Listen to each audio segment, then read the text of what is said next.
What's up everyone, Bartoli's Hideout Gaming here, and today I'll give you my first impressions of Tomb Raider 1, 2, 3 Remastered.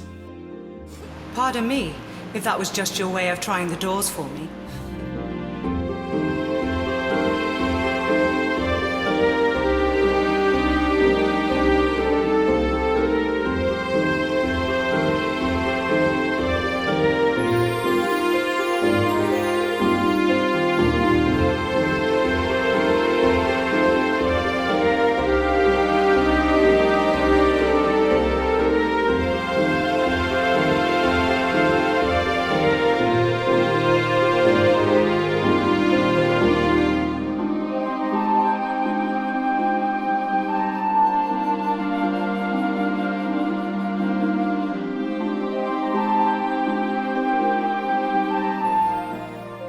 Before we start, I want to thank ASPYR and Crystal Dynamics for providing me with the review code of the games. I also want to tell you that I will only be showing footage of the first level of each game, and in a couple days I'll be releasing my full review on these remasters. So you'll want to hit that subscribe button so you can be notified as soon as the video is out.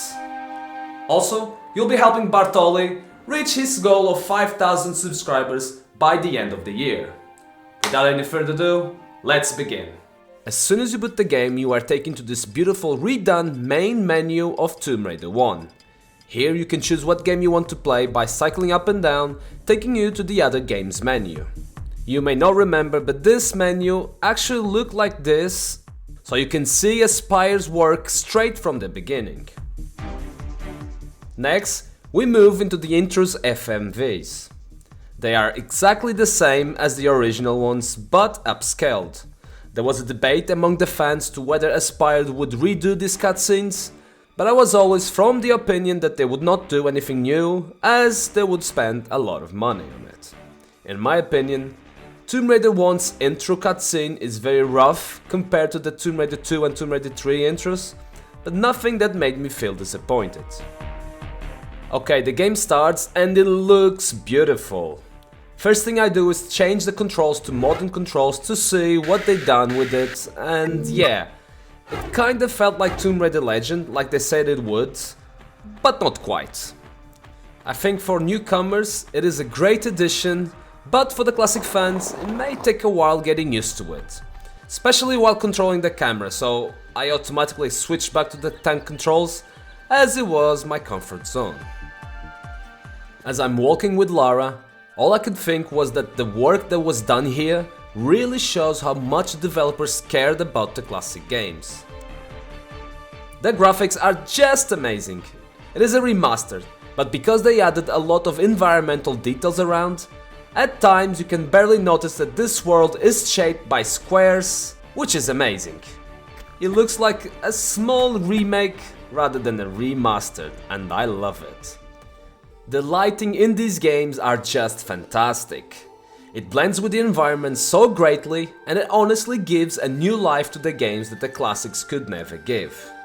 Just have a look at this. I know that it was pissing down before Lara got here because of the reflection in the water on the floor. These games also benefit from numerous quality of life improvements, such as the exclamation point when you are able to interact with something, whether that's pulling a lever or using a key or grabbing an item from the floor. When you pick up an item, instead of showing just a small pixelated image, we now have a rotating 3D picture of the item. You can now roll jump mid-air in Tomb Raider 1 like you do in Tomb Raider 2 and Tomb Raider 3. Photo mode is amazing, but I feel they could have expanded on it, as it would be great if you could move Lara around the environments because some of the poses that Lara makes are way too high from the floor. You can also change Lara's outfit for the photo session, but as soon as you exit, it goes back to the normal clothing.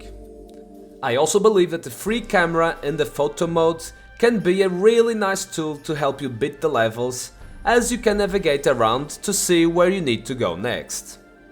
I believe they perfected the sound quality as well, to sound different depending on where you are. For example, outside, the sound is just normal as it has always been, but inside a cave or an empty room, you will listen to an echo which it wasn't a thing back in the originals. As I was having the time of my life going through these 3 first levels, I would see myself constantly automatically swapping between remastered and classic graphics, just to see the amount of work that was put in and to enjoy the difference from these new games to the classic ones. Lastly, the in-game cutscenes are just amazing. Really well done with the newer model and remastered graphics, despite some clunkiness on the textures while Lara was speaking. It's worth to notice that I didn't encounter any frame rate issues or drops in the performance while playing this on the PS5, but I guess that's expected as this is not a massive AAA game. The only thing that I really disliked was the ring menu in Tomb Raider 2, where in the remasters you have this black screen instead of this beautiful red ruggish background that you have in the classic games.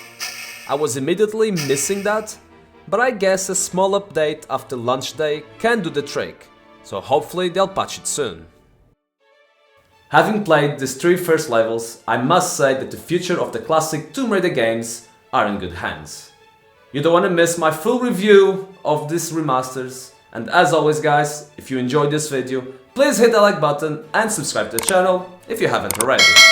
Bartol is Hideout signing out, thanks for watching, stay safe, and until our next adventure.